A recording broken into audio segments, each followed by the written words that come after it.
A very warm welcome to our TechCentral TCS Plus podcast. My name is Jaydev Chiba. Today we have in the studio with us Kiv Moodley and Jannie Malan. Kiv is the country manager for Workday, and Jannie is the manager solutions consulting. Gentlemen, welcome to the studio. Good to have you here today. Thank you very much. Thank you. We'll be covering a very interesting topic today. And I've had to read this a few times just to make sure I get it right. It's human by design, real world AI, real human impact. So it's a topic that conjures up many thoughts of the kinds of discussions we're going to have today. I think to start the conversation, it is important for us to set the scene. Since you are both from Workday, perhaps let's use that as the backdrop for our discussion. It would be good if you could take us through your roles at Workday. And what do you do? Sure, no problem. Thanks, Jaydev.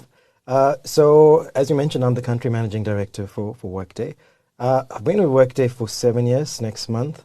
Jannie and I actually started on the same day in 2018 when we opened up the Workday office. My role is to serve the Workday community, our customers, our partners, our team, being our workmates, and also our prospective customers. So part of my role is to get insights from the market, understand different trends, and at the same time, what I'm most passionate about is our people. So I spend a lot of time mentoring and coaching our team and amplifying their potential. Jannie? Thank you, Jaydev. Yes, so as Kiv said, almost 7 years ago now, I joined. We met each other in the UK. And I started as a solution consultant. Back in the day, I now look after a solution consulting team that comprises solution consultants, functional solution consultants, and then also enterprise architects. And in essence, what we look after is to engage with prospects and also clients, understand where their challenges are, where they ideally want to move to, and how we can potentially enable them through technology. And then by way of demos and other test drives and other engagements, we help them get a vision of where they can potentially take their business through Workday. So essentially start looking at what the business problems are before you even start. Absolutely. We have to understand it as is, yeah. So let's turn to the topic of AI. What are your thoughts around AI? There's always two schools of thought. Is it hype or are we unleashing human potential? Your thoughts? Look, I think we're living in a seriously interesting era. As you mentioned, typically with groundbreaking technology or ideas, you have Gartner used to refer to it as the hype curve. So you have the hype, and then you have this trough of disillusionment. I feel AI is here to stay long term. I think what we're seeing is some really good use cases in terms of how it's positively affecting the workforce. How businesses are possibly growing, allowing them to be more competitive at the same time. So I do feel that we're now getting to a point where AI is becoming a lot more meaningful. I think organizations are taking a step back to think what is the impact to their organizations. And I think long term, there's going to be elements of AI that probably will exist. A few years ago, there used to be this concept of this nexus of forces, and we spoke about mobility and big data and cloud computing. And that's all embedded today. So it's embedded in everything that we do, and I feel that that's probably where AI is going to move into the future. So we're going through that classic adoption curve yes, yeah. that you've just described in terms of Gartner. Yeah. Okay. Do you have any thoughts on that? Absolutely concur with Kiv in terms of the hype cycle, and AI is no different from any other technology in following that curve. And perhaps Amara's law explains it quite well in conjunction with the hype cycle, that AI is probably overestimated in the short term, but underestimated in the long term. And I think we're going to see some really interesting things just because of the nature of AI. When we talk about the almost a demonization of AI or being a savior, there's definitely two distinct schools of thought around there. And I think a lot of the initial apprehension came about through not knowing what AI was.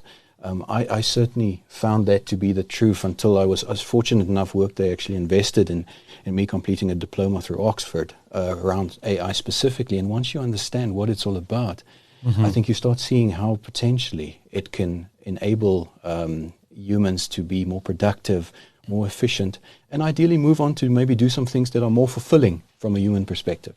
Yeah, I guess it's like all things, you think it's going to be the silver bullet. It potentially could be the silver bullet, but we've seen over history, technology has never been the only silver bullet. It's always needing to be embedded, understood, utilized effectively in your environment, and then you get the value coming out of it. And I think we're going through that journey as well. Absolutely. So how are you using AI in your daily lives? Yeah, I think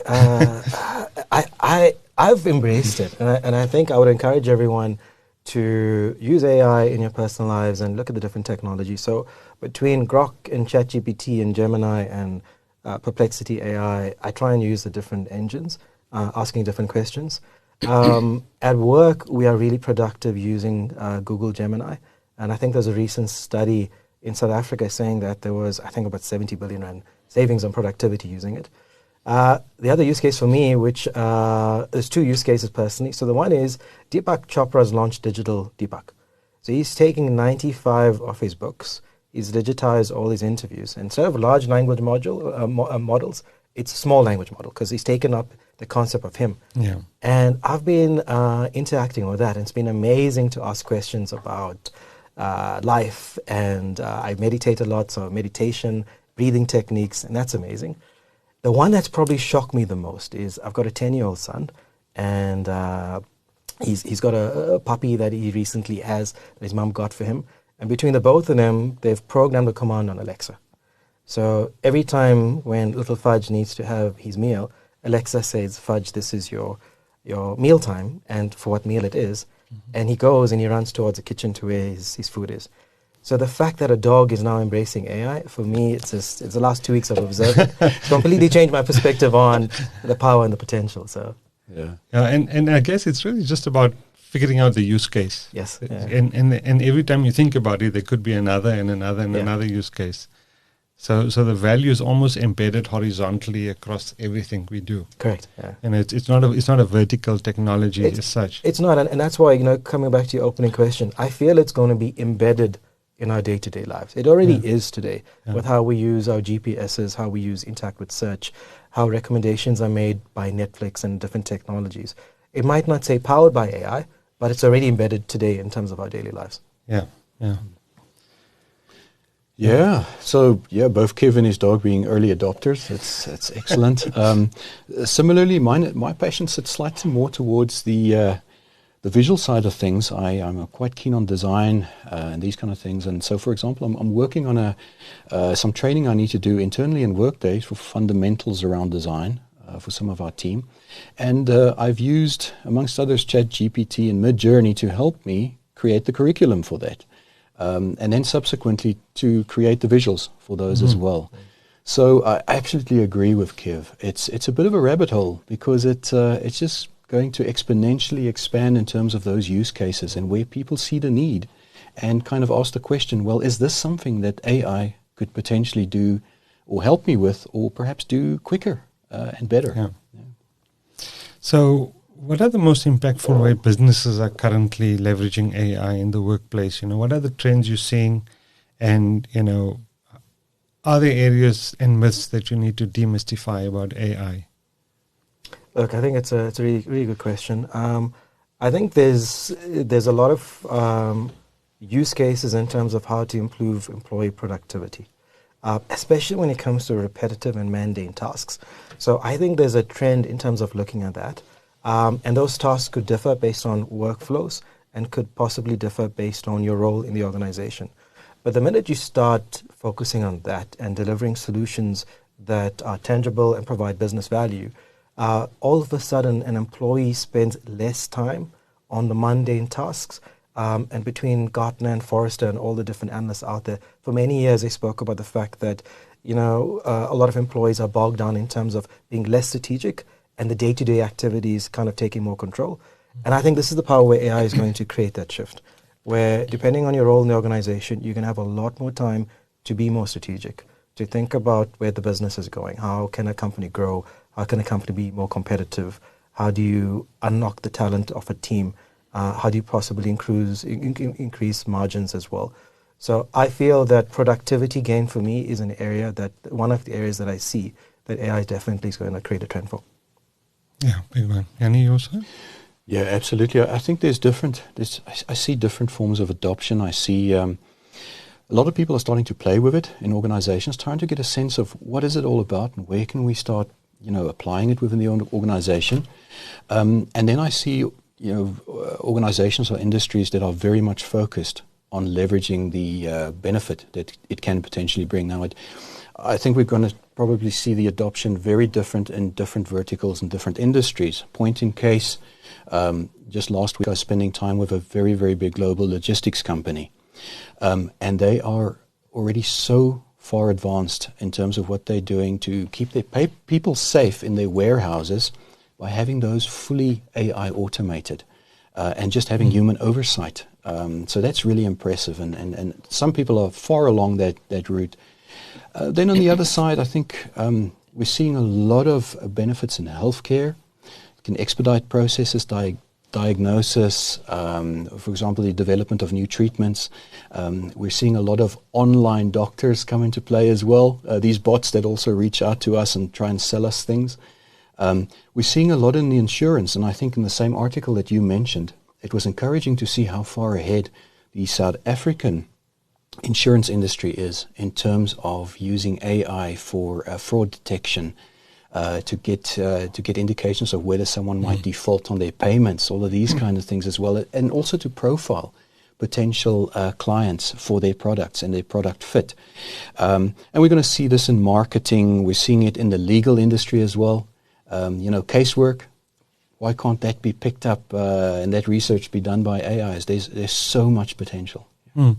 I think we've come over the last few years where people were experimenting. Now we're starting to see the value starting to emerge. And I think, to your point, looking at individual industries, I think those industries have figured out where the maximum value can be gained, and tying that to good business results and benefits at the end of the day.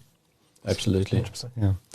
So let's turn to kind of the issue of business and HR or human capital. How can businesses ensure the ethical and responsible use of AI in the workplace? I think that's always a big question, particularly if you look at things like data privacy, data hygiene, bias in these language models, and transparency. I think there's a requirement on an obligation on organizations to do things in an ethical manner. What do you think about this? Look, I think it's a very interesting time because many organizations today have to make decisions that they weren't thinking about 2 years ago. So especially when you look at the role that AI plays in the impact and the fact that a lot of organizations are benchmarking themselves versus other companies. So a few weeks ago, I met with one of our advisory firms that we work with, and they told me that one of the big retailers in South Africa, their exco has basically said if their top 10 or top 5 projects do not have anything AI related to it, it won't get approved. And that shows you that there's a perception out there in terms of companies wanting to AI the business, but then there's a reality in terms of how do you make that real. So my view would be that every organization needs to really think about what AI means to them, maybe create some type of think tank looking at the business cases. But probably what will be the foundation layer for that is some type of AI governance. So there'll be an emergence of an AI governance officer or somebody in the organization taking a role. You probably need an executive sponsor.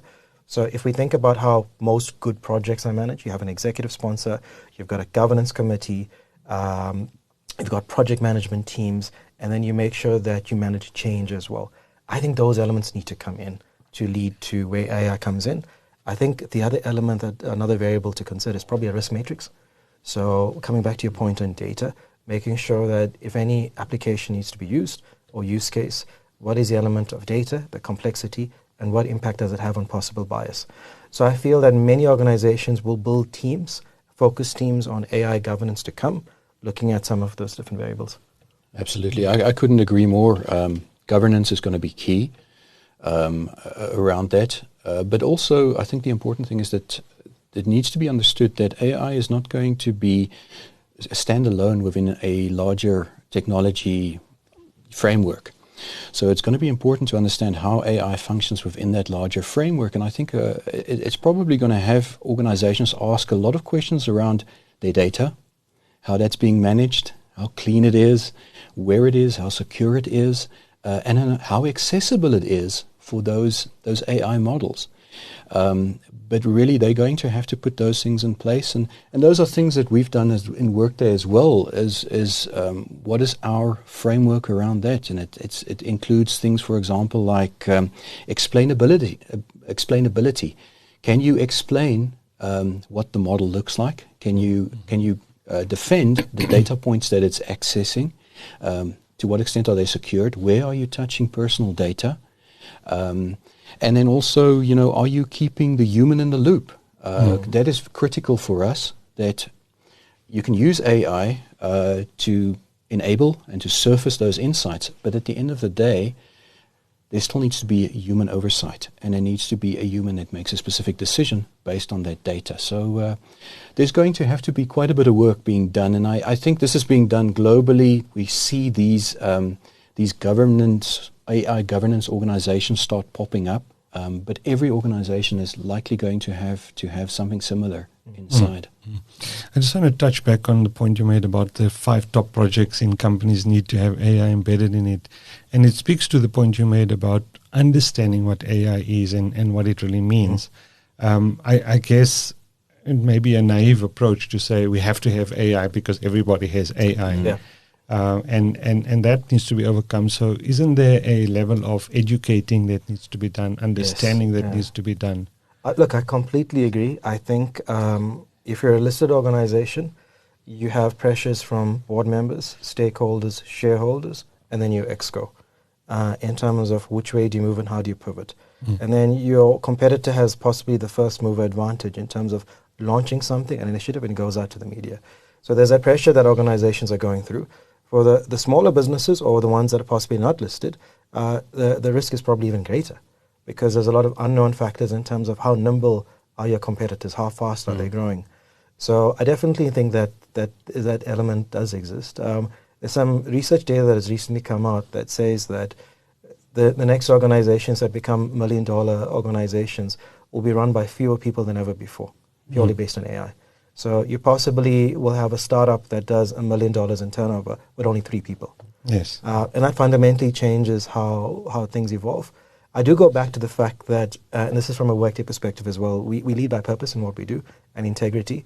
So with the companies that we advise, and Jannie, I'm probably stealing his thunder slightly, will be launching a masterclass in AI in South Africa very soon, where we want to sit with South African organizations and understand their business, understand their pain points, look at their challenges, think about the vision, the culture of the company, where do they want to go, how do they want to grow, and at the same time, then we think about how can AI help amplify that.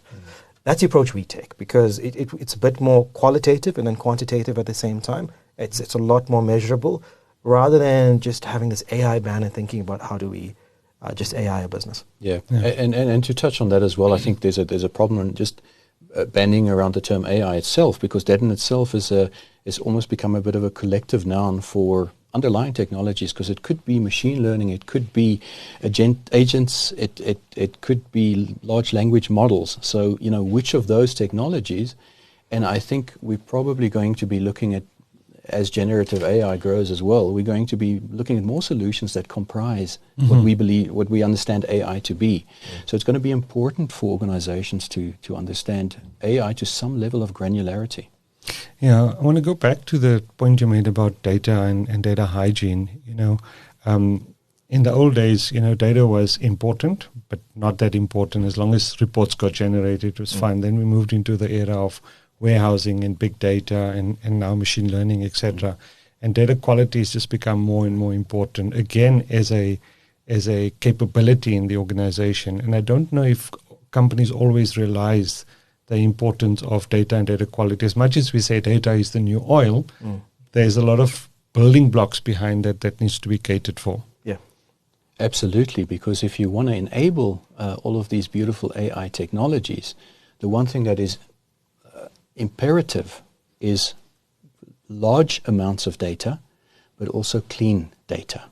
Because in many cases, your output is going to be directly proportional to the input of that data. And this is, I think, where one of the boons of Workday is for us, is the ability to go to an organization and say, well, you know what, we can give you a great head start because we're already giving you one of the largest and cleanest sets of people data that's out there, which immediately expedites your ability to use AI on top of that data set.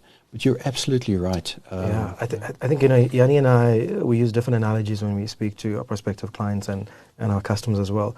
So data is definitely the new oil, the new currency, which we had many years ago. At the same time, is a foundation layer for what we do. I think the risk we see with some organizations is they've got data in pockets and they've got the same variables of the data. Yes. So which version is the element that's the truth? The analogy that I use is that if you take 6 Lego blocks, so 2x4 Lego block, and I normally ask the companies we consult with in terms of how many permutations do you think you have? So just 6 different Lego blocks. And then I'll get an answer like 20, 30, 40. I think the answer is like 156 million. Now, on 6 Lego blocks, if there's 150 plus million permutations of different shapes and different forms, when you sit in your organization and you've got data sitting in different places, with different variables, how do you make decisions in real time? This is before AI on growth of the company. Do we have the right teams? Are we performing at the right level of productivity? Are we aiming for operational excellence? So to your point, data is probably one of the most foundational pillars. So in those disparate data marts, call them whatever you want to, there's that need for harmonizing the data. Yes, because you typically find that there's duplicated data, and they don't necessarily tie up with each other, and they don't even talk to each other.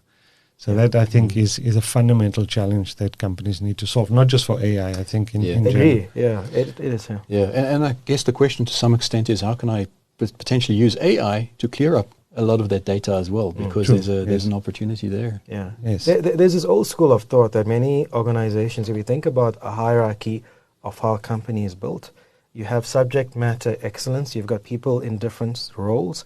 They typically go up the old career ladder, which doesn't exist anymore, which is quite vertical. And then with the stovepipe mentalities, you have somebody in finance, somebody in HR, somebody in ops. And in those teams, you've got discrete teams. So the accounts receivable team might not speak to the accounts payable team. Correct. Or the talent team does not speak to the recruiting team or learning team. There's where the pockets of data exist. So it's those stovepipe mentality in terms of everyone building the elements of data.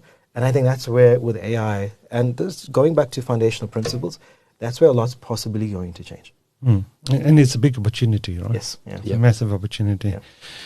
So I think we've touched on a lot of these issues. So implementing AI successfully can present practical challenges for organizations, So what are some of the common hurdles? I think we spoke about one or two of them, and considerations that business face when integrating AI solutions, particularly within the HR and finance, which is the area of your expertise.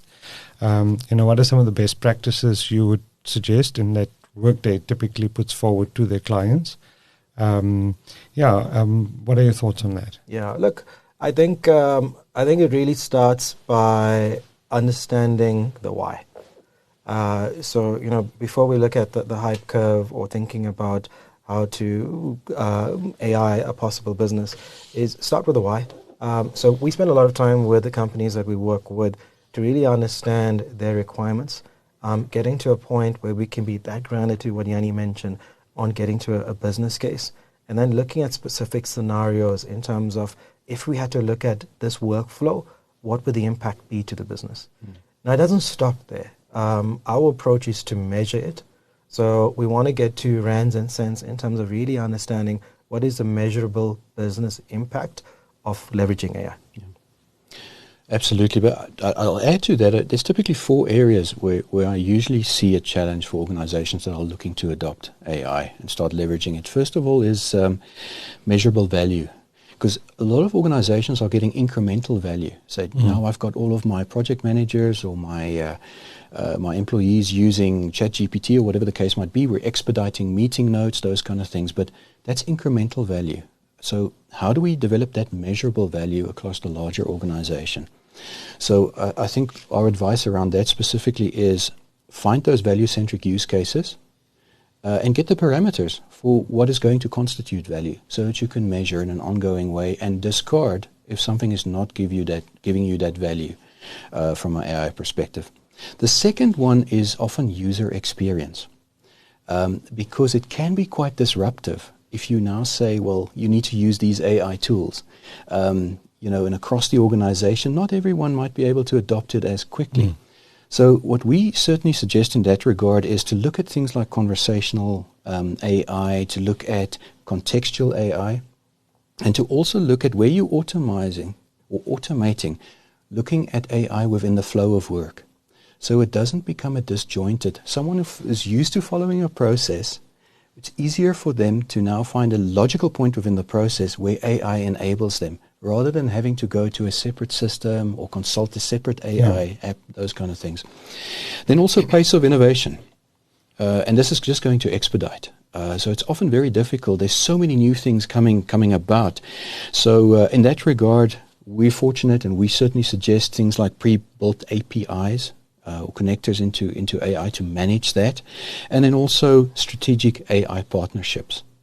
Create those partnerships with people who have done it before, who've created the success, or AI organizations that can help you and guide you on that journey. And then finally, trust, or lack of trust rather, because again, and I still find myself, I think general common sense needs to be one of those critical skills in the future, because there's a lot of things that AI can do that's questionable as well. So, to your point around the governance we spoke about earlier, how do we ensure that people trust the AI tools that we're putting in there and trusting the results that they're deriving for them? And I think that these are great elements to build into that governance model. Absolutely. In terms of the decision criteria. So the one thing that, and Jannie mentioned it before, the one thing that Workday does fundamentally differently is with the agentic AI agents that we have, we do provide a fact sheet.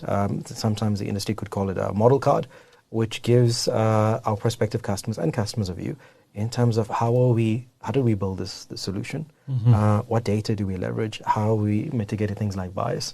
So the reason why that's important is as companies today look at embarking on leveraging AI partners, you've got to build that into your decision tree matrix in terms of, okay, if this is the partner technology I'm going to be using, let's have a look underneath the hood in terms of what are they doing when it comes to ethics and ethical AI and removing things like bias. How are they working with the right data and coming back to integrity as well? I'd actually go one further and say if you're approaching a AI provider that's unable or perhaps unwilling to give you that explainability or transparency, you should probably be running a mile.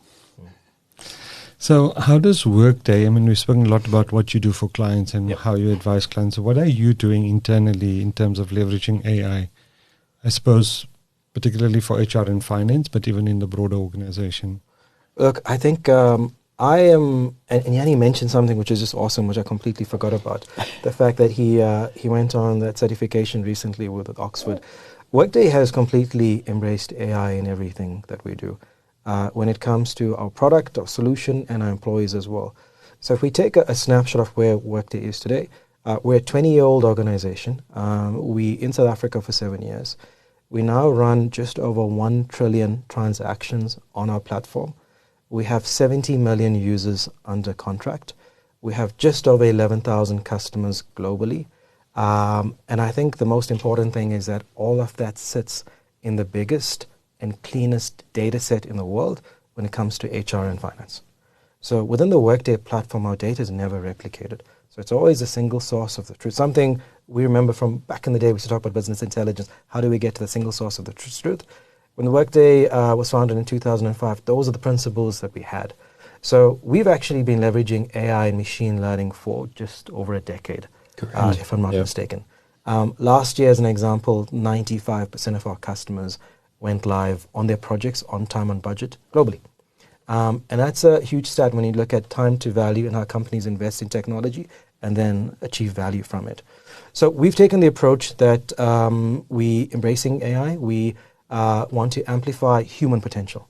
So it's not really about replacing humans in any way. It's about augmenting AI in terms of the use cases we have. Jannie will talk about a few of them. We have 85 plus different AI use cases in our technology. We have probably about plus minus 12 or so agentic AI agents. We just had a press release yesterday. And that's on the product side. On the employee side, we've all been certified on understanding the impact and the role of AI. We've all clearly understood AI governance models that exist. So every employee's been on training to understand that.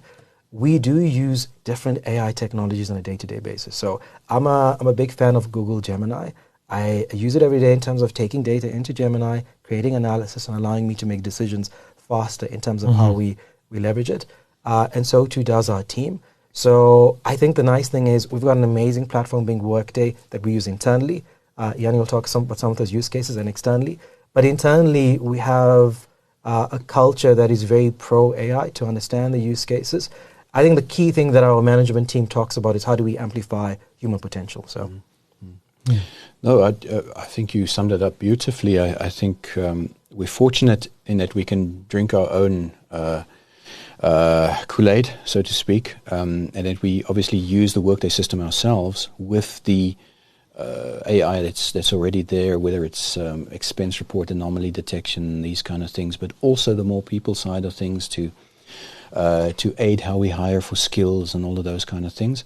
But then internally as teams as well, I've got a dedicated community of practice where we share AI that we found to help us during the course of a week or whatever. We socialize that, look and see if that's something that everybody can leverage off.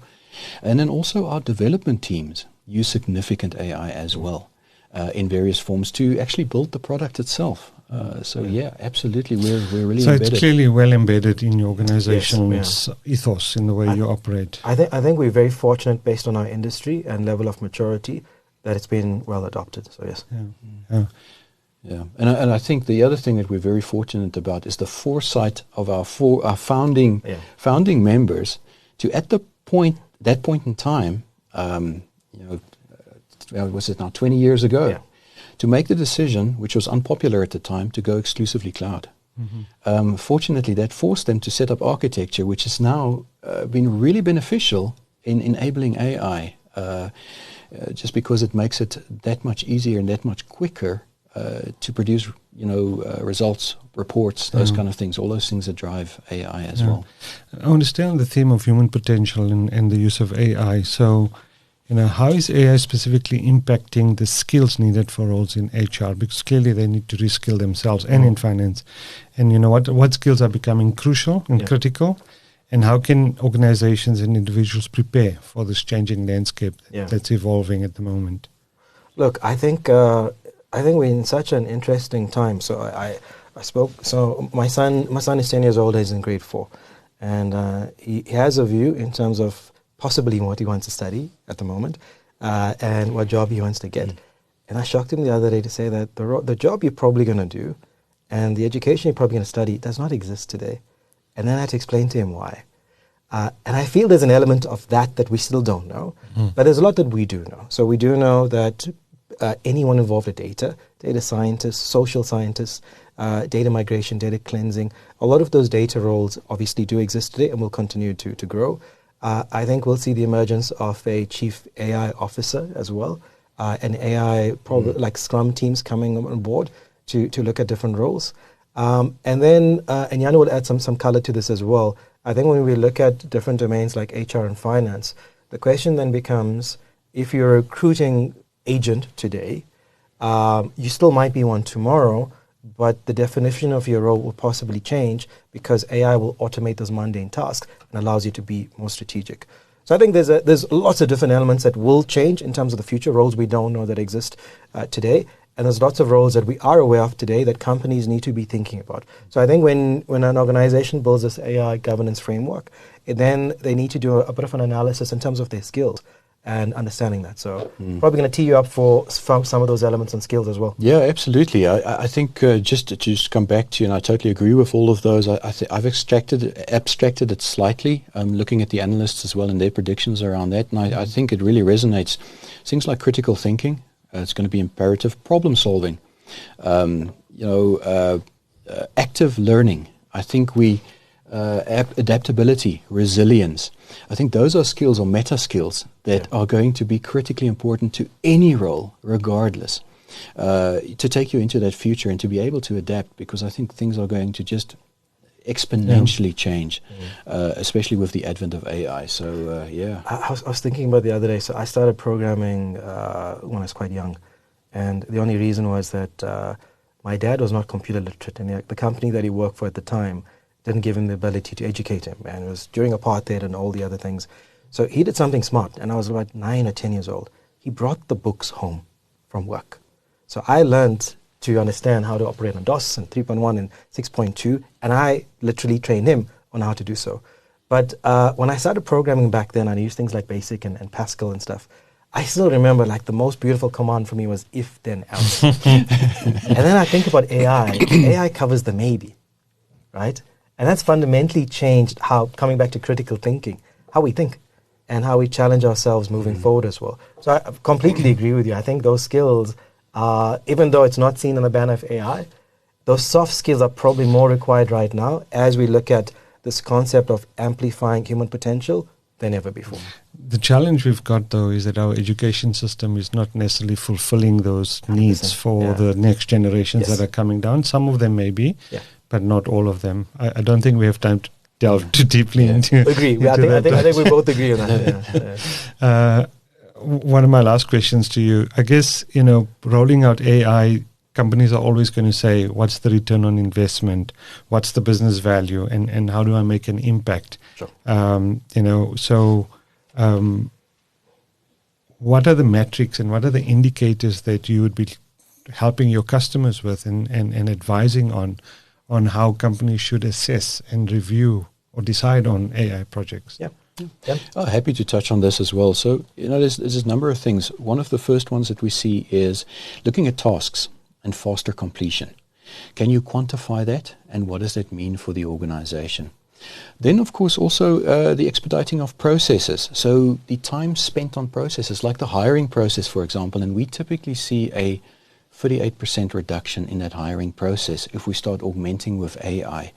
AI that can passively look for candidates, that can help you create the job requisitions, that can actually help you with the stack ranking of those candidates, and then at the same time link them to critical skills that you might not even be aware of that you have in the organization, to really expedite those processes, and that becomes a significant amount of money that's typically saved.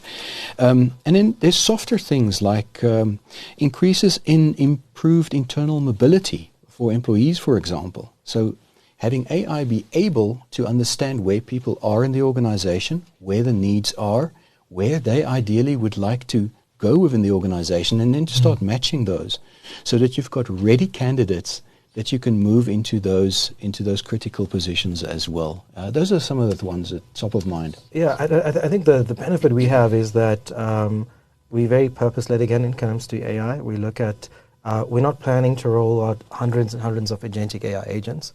It's more based on quality versus quantity.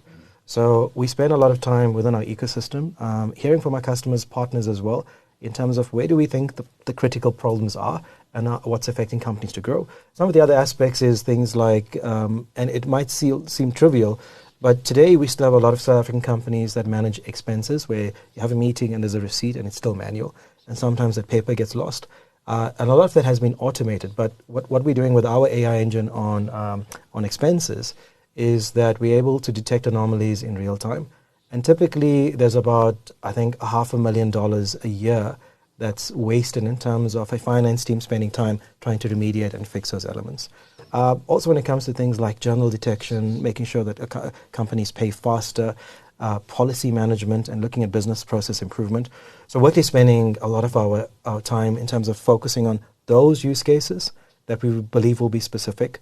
What Jannie's team and my team does is when we meet with an organization is we understand where they are, their journey, again, their industry, and we look at the use cases, think what could be the most applicable to them. Mm-hmm. So before we close, I just want to hear if you have any final messages that you'd like to leave the audience with. Yeah. Embrace AI. It's here to stay. Find where it benefits your life. Play around with it. But again, be critical. Be critical in terms of the results. Question the results and find out what works for you, and have a bit of fun. Yeah, I think your last point, so coming back to fun, I think every individual should really think about how do they leverage AI in their day-to-day lives. And the more you can be familiar with it, it's a hidden skill that probably might help you in the future. I think we had an interview a couple months ago with one of our key customers, executive at a leading JSE-listed company, and she spoke about the fact that this concept we've got to run with the machines. So I think we've got to augment AI in terms of what we do to amplify human potential. Then by doing so and understanding the right use cases, we can take insight and be able to create impact. We're able to improve the employee satisfaction, employee well-being. We're able to make decisions that's quite ethical based on the data that we have, and at the same time leading to an experience that allows a company to grow. So I'm quite passionate about potential of people and unlocking that, and I do feel that AI has a role to play in terms of unlocking human potential as well. Gentlemen, thank you very much for your time today. I think it's been a fascinating conversation, and thank you for helping me unlock and unpack quite a lot of the issues around AI. And I think at a very practical level, you have made it clear that, there's a lot of value to be had. And I think it's more about companies and organizations embracing AI and going on the journey as it unfolds. So thank you.